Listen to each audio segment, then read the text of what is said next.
Hari ini kita akan belajar tentang machine learning pada data spasial. Jadi, kita akan memanfaatkan algoritma atau program machine learning untuk memprediksi sebuah data, yang mana data ini adalah data spasial. Nah, di sini contoh penggunaan machine learning untuk data spasial adalah mencari tahu distribusi sebaran sebuah mineral dari informasi-informasi spasial. Informasi spasialnya misalkan data geologi, data struktur geologi, atau data-data yang lain, serta data utamanya adalah data sebaran titik-titik mineral tersebut. Nah, kita akan prediksi di mana daerah yang memiliki informasi mineral yang sama tanpa ada informasi sampel pada titik tersebut. Nah, sebelum sampai ke sana, ada hal yang harus dipenuhi adalah setiap orang sudah familiar dengan Python atau software GIS. Kemudian ini contoh machine learning pada data spasial. Di sebelah kiri kita memiliki sebuah peta, ini peta geologi. Sebelah kanannya kita punya peta geologi hasil dari machine learning. Data yang dibutuhkan untuk membuat peta ini adalah data citra satelit yang diolah, kemudian dilakukan proses machine learning sehingga dihasilkan gambar seperti ini. Kemudian contoh yang lain misalkan di sini kita memiliki sebaran titik-titik tanah longsor. Titik-titik ini adalah titik-titik tanah longsor. Kemudian yang berwarna-warni itu adalah prediksinya. Misalkan yang hijau adalah daerah yang memiliki kerentanan yang lebih rendah atau longsornya rendah. Kemudian yang merah itu adalah daerah yang memiliki longsor atau kerentanan terhadap longsor itu tinggi. Nah, di sini menggunakan proses machine learning untuk memprediksi mana daerah-daerah yang kemungkinan akan terjadi longsor atau punya potensi yang besar terjadi longsor, dan mana daerah-daerah yang tidak berpotensi longsor.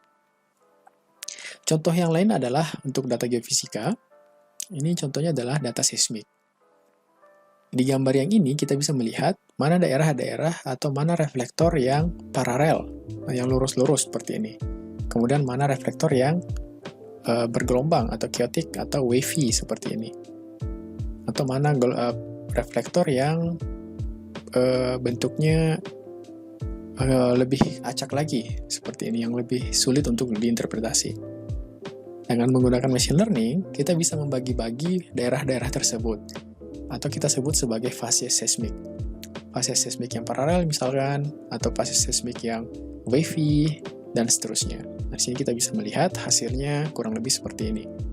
Untuk mendapatkan hasil seperti ini, bukan hanya gambarnya saja yang dia lihat, tetapi dalam prosesnya dibutuhkan atribut-atribut seismik. Misalkan amplitudenya atau atribut-atribut yang lain.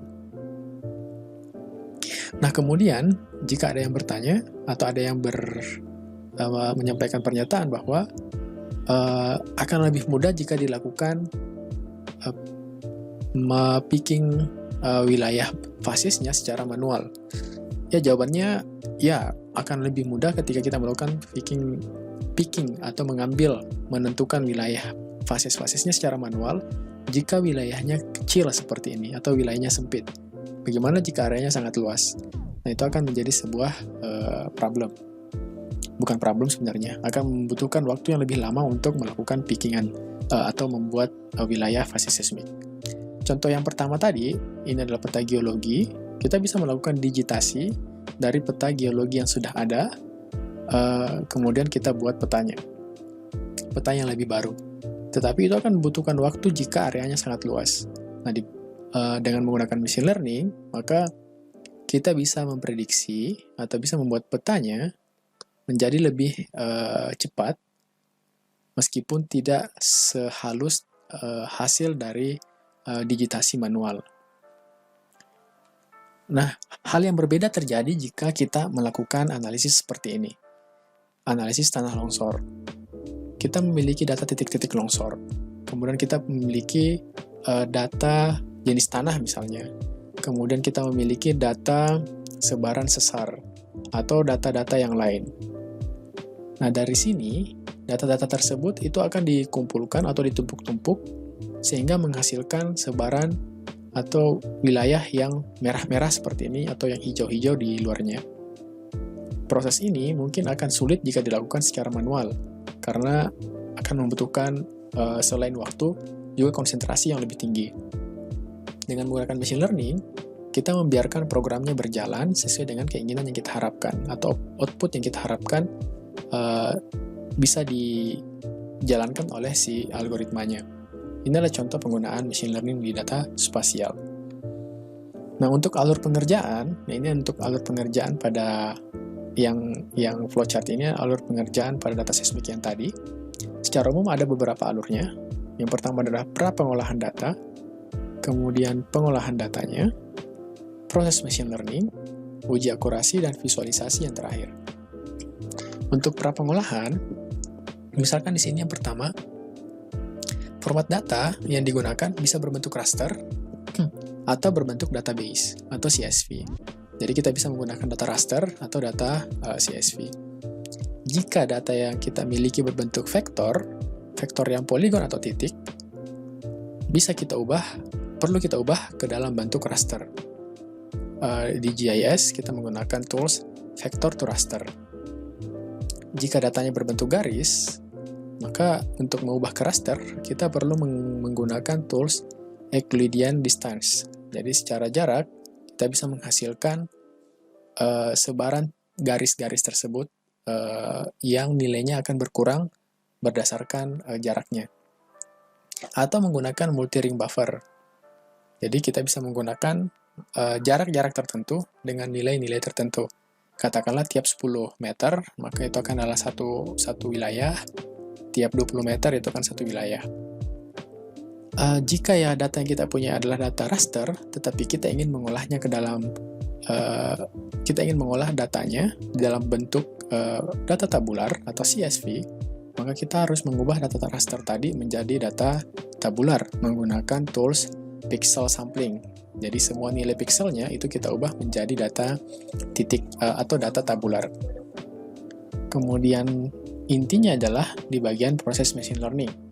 Di sini kita diberikan beberapa pilihan, tapi secara umum ada dua pilihan, yakni supervised dan unsupervised learning. Ada satu lagi, reinforcement. Ini mungkin tidak kita bahas. Kita akan fokus ke bagian yang dua bagian yang pertama, yakni supervised dan unsupervised learning. Jadi, untuk supervised learning, katakanlah kita punya data titik-titik seperti ini. Nah, kita akan mengelompokkan data titik-titik ini berdasarkan jenisnya, atau kita klasifikasikan. Atau kita mengelompokkannya berdasarkan regresinya. Yang mana yang memiliki kesamaan yang paling cocok, maka dia akan dikelompokkan pada bagian itu. Ini mirip-mirip dengan unsupervised learning. Jadi datanya tersebar seperti ini, kemudian dikelompokkan berdasarkan nilai dari data tersebut. Mirip-mirip, yang membedakan adalah untuk supervised learning, itu membutuhkan data sampel, atau data training, atau data latih.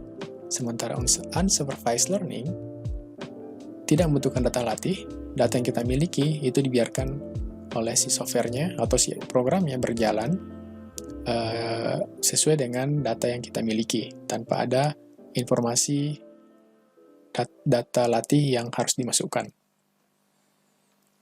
Jadi contoh di sini adalah supervised learning. Katakanlah kita memiliki banyak data seperti ini, kumpulan data. Kemudian kita memberikan informasi jika warnanya merah, bentuknya seperti ini, nah itu namanya apel. Atau jika warnanya kuning, bentuknya seperti ini adalah mangga. Jika bentuknya seperti ini, itu adalah pear. Itu adalah data latihnya. Kemudian data awalnya seperti ini, kita berikan data latih tadi adalah informasi awal, warnanya merah misalkan, atau warnanya kuning, atau warnanya hijau, itu adalah data latihnya, maka outputnya itu akan seperti ini. Maka dia akan memisahkan mana yang apel, mana pear, dan mana mangga. Ini contoh untuk supervised learning. Di dalamnya itu supervised learning dibagi lagi, ada regresi dan klasifikasi. Regresi adalah linear regression atau logistic regression dan lain sebagainya. Atau yang classification ada naive Bayes, decision tree, atau support vector machine. atau yang lain sebagainya. Jadi masih ada beberapa yang lain, tapi yang familiar adalah yang seperti itu. Contoh lain untuk unsupervised, jadi katakanlah kita punya kentang seperti ini, atau ubi jalar. Ubi jalarnya ada yang warnanya merah, ada yang warnanya kuning, atau ada yang warnanya lebih gelap. Nah, ini tanpa kita berikan informasi sampel, si programnya itu akan mencari tahu atau mengelompokkan berdasarkan informasi dari data itu sendiri. Jadi bukan kita yang memberikan informasi, tetapi data itu sendiri itu sudah memiliki informasi yang hampir-hampir sama. Misalkan, di sini ada warnanya kuning, ada yang kuning terang, ada yang kuning gelap. Nah, si programnya akan mengelompokkan yang warnanya hampir-hampir sama, atau yang kelas warnanya hampir sama. Ini contoh untuk di warna atau di bentuknya seperti apa. Nanti akan dikelompokkan atau diklaster seperti ini. Untuk unsupervised ini bagi dua, ada clustering dan ada association. Clustering misalkan algoritmanya ada K-means, atau ada KNN, atau PCA, dan lain sebagainya. Untuk association ada DB-scan, dan lain sebagainya. Jadi ini contoh untuk unsupervised. Kita membiarkan komputer atau program berjalan sendiri berdasarkan data yang dimiliki. Cuma hanya satu yang kita masukkan, yakni informasi nilai kelas yang kita butuhkan. Katakanlah di sini warnanya ada 3 warna. Nah, kita ingin ada 10 kelas, berarti ada 10 warna yang diinginkan untuk outputnya. Nanti outputnya akan ada 10 cluster. Jadi yang kita masukkan atau yang campur tangan dari kita atau dari yang punya itu adalah berapa kelas yang kita butuhkan. Berbeda dengan yang supervised, kita sudah menentukan kelasnya berapa berdasarkan jumlah data sampelnya atau berdasarkan jenis data sampelnya. Nah, terakhir adalah uji validasi. Uji validasi itu ada beberapa jenis, tapi yang paling umum ada 2 jenis uji validasi. Yang pertama adalah confusion matrix, dan yang kedua adalah cross validation.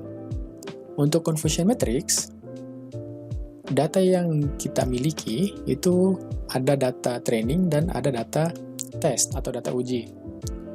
Jadi kita akan melihat seberapa banyak data uji kita yang benar terhadap data prediksi. Jadi yang horizontal ini adalah data sebenarnya atau data ujinya, sementara yang vertikal ini adalah data prediksi. Jadi katakanlah kita punya 2 kelas positif dan kelas negatif, kemudian inputnya kelas positif dan negatif. Ketika positif dan positif ketemu, artinya kelasnya sama, berarti dia true positif. Atau kelas yang kedua, true negatif, atau ketika negatif dengan negatif ketemu, atau kelas, misalkan tadi mangga dengan mangga ketemu, maka dia akan menjadi beneran mangga jadinya. Nah, yang kita hitung adalah berapa banyak data yang benar, atau true positif dan true negatif, dibagi dengan total data yang kita hasilkan, atau total data yang kita uji. Itu adalah akurasinya. Seperti ini. Ada beberapa lagi untuk uji validasinya, ada sensitivity, ada specificity, dan seterusnya. Nah, kita akan fokus ke bagian akurasi. Sama halnya dengan cross validation. Cross validation ini menggunakan semua data yang kita miliki tanpa ada campur tangan dari data uji. Jadi kalau untuk confusion matrix, kita membutuhkan data uji, kita menggunakan data uji yang tidak dilibatkan dalam proses training. Sementara cross validation, semua data dilibatkan di dalam proses training. Tetapi pada saat melakukan uji, maka ada data yang dijadikan test. Jadi contoh seperti ini. Kita punya data panjang. Ya, misalkan seperti ini, panjang data kita sepanjang ini. Nah, kemudian kita nggak tahu nih, kita nggak mau mengambil data uji hanya pada ujung di sini. Kita pengen semua data ujinya itu di seluruh data. Nah, berikutnya adalah kita mau membagi datanya ke dalam bentuk volt seperti ini. Ada volt 1 dan sampai volt sekian. Kemudian kita bagi datanya split 1 sampai split sekian. Jadi misalkan untuk volt pertama, data kita misalkan di panjangnya 100 data, di 1 sampai 10 itu kita jadikan sebagai data uji, sisanya itu adalah data training, yaitu data ujinya kita jalankan ke seluruh data training. Berikutnya di split yang kedua, fault-nya adalah di 11 sampai 20. Nah, yang selain itu adalah data trainingnya. Itu yang akan diujikan ke seluruh data. Jadi berapa banyak fault dan berapa banyak split itu akan menghasilkan seberapa besar seberapa besar akurasi data yang kita hasilkan. Jadi seberapa banyak kecocokan data dari masing-masing fault untuk keseluruhan data. Nah, kurang lebih seperti itu. Nanti akan kita menggunakan kedua metode ini di dalam contoh latihan yang kita lakukan. Di sini ada beberapa contoh sumber data untuk data geoscience, terutama untuk machine learning. Yang pertama dari South Australian Resource Information. Di sini data-datanya lumayan lengkap atau sangat lengkap. Di dalamnya ada data geologi, data geofisika, dan data yang lainnya. Kemudian ada juga dari Finland. Datanya adalah data di sini ya, mineral prosperity atau data spatial data product, kurang lebih sama. Ada data geologi atau data geofisika. Jadi kita tinggal memilih yang mana yang akan kita pakai. Nah, di sini untuk latihan ini kita menggunakan data dari Finland. Jadi kita menggunakan data gravity, data geologi, dan data sesar serta data jadi kurang lebih gambarannya seperti ini. Data yang kita miliki ditumpuk-tumpuk, kemudian hasilnya akan menjadi seperti ini, atau mineral prediction map. Data yang dibutuhkan adalah data litologi, data sesar, data gravity, dan titik sampel mineral. Program yang digunakan adalah Python dan QGIS. Yang pertama kita akan menggunakan QGIS. Sebelumnya kita perlu menginstal plugin yang namanya plugin ZSAKA. Buka menu plugin, manage and install plugin. Ini membutuhkan koneksi internet untuk membuka semua jenis plugin. Kemudian di bagian all, ketik ZSAKA. Kemudian di pojok kanan bawah ada tulisan install plugin. Karena saya sudah menginstalnya, maka tulisannya adalah reinstall di sini. Di sini dia membutuhkan you need to install scikit-learn library. Jadi kita perlu menginstal scikit-learn di QGIS kita. Ini kita close dulu. Kemudian QGIS-nya di close. Masuk ke menu proses start menu. Kemudian cari lokasi penyimpanan QGIS-nya. Kemudian cari yang namanya OSGeo 4W shell. Seperti ini, diketik.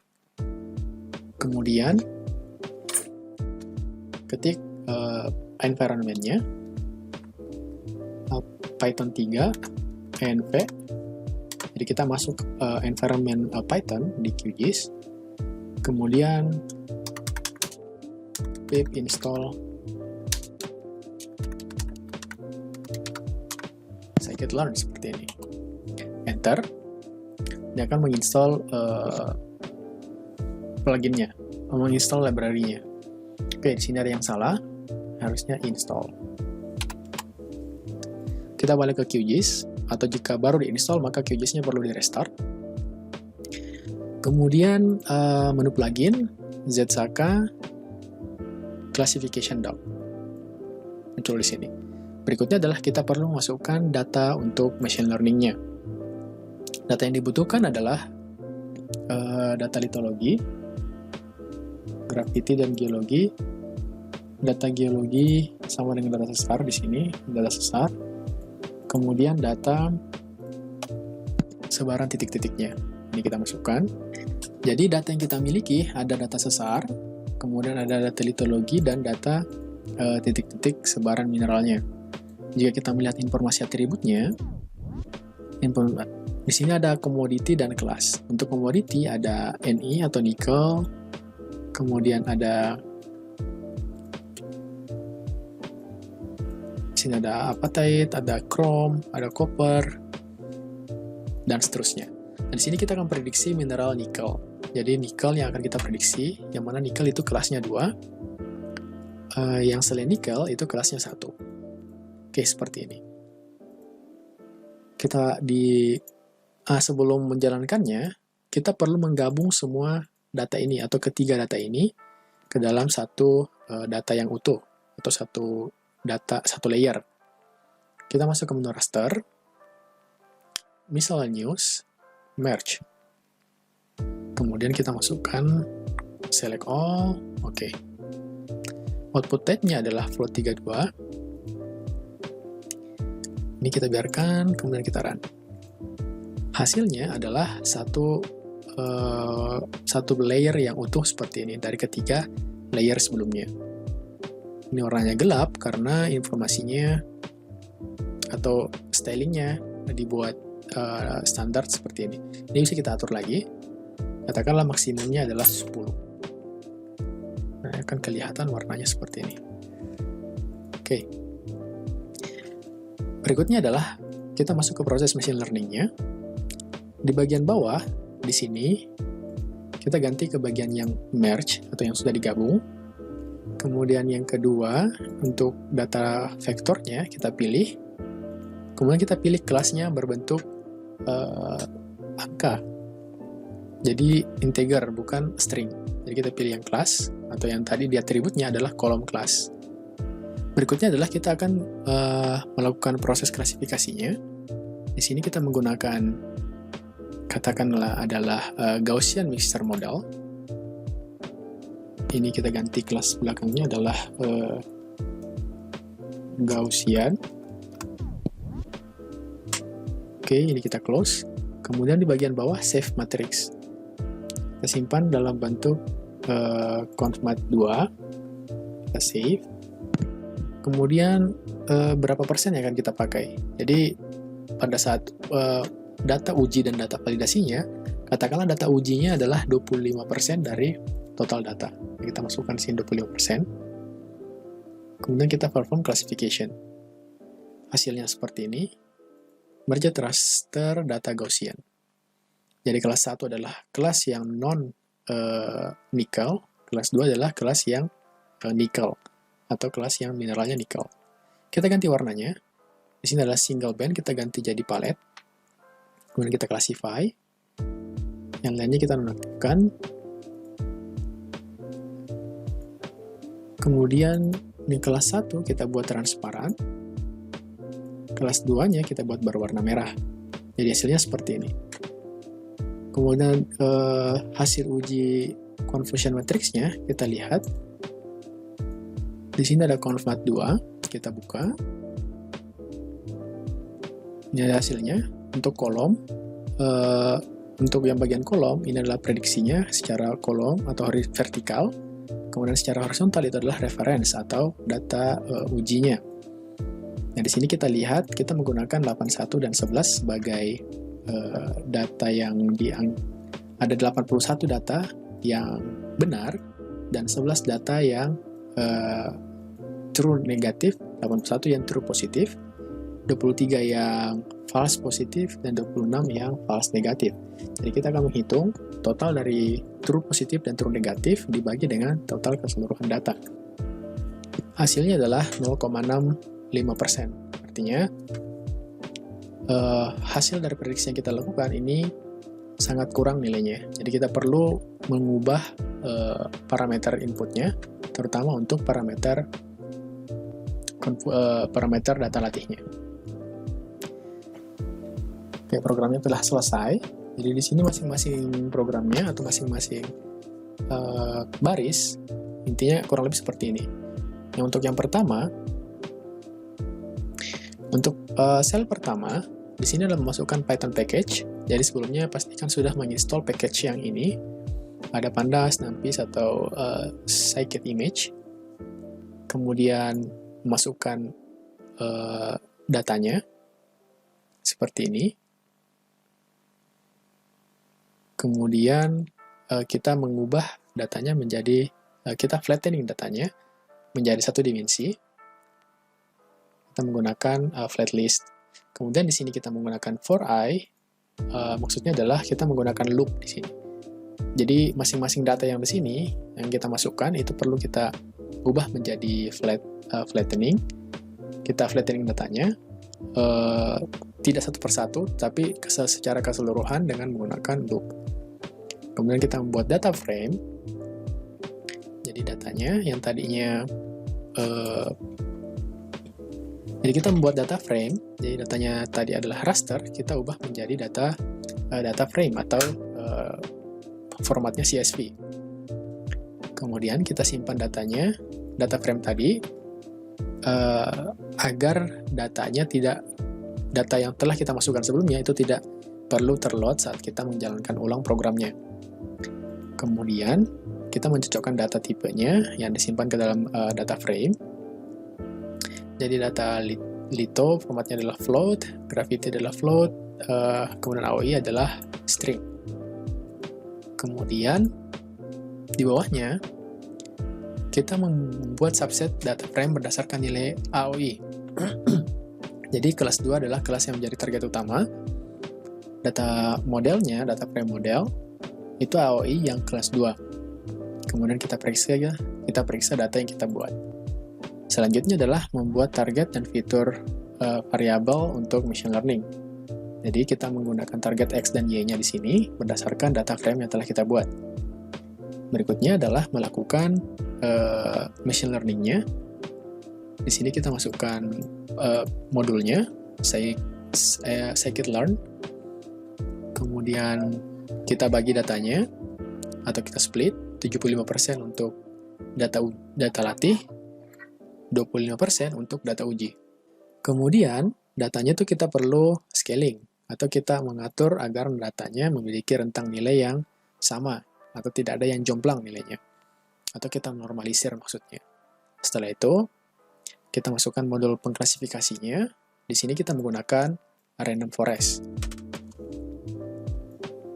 Kemudian, kita perlu mencari tahu variabel algoritma mana yang paling cocok ketika menjalankan random forest-nya. Di sini ada n estimator, atau berapa jumlah tree yang akan kita pakai, kemudian ada kriteriannya, dan ada bootstrap-nya. Hasilnya ternyata base parameternya itu adalah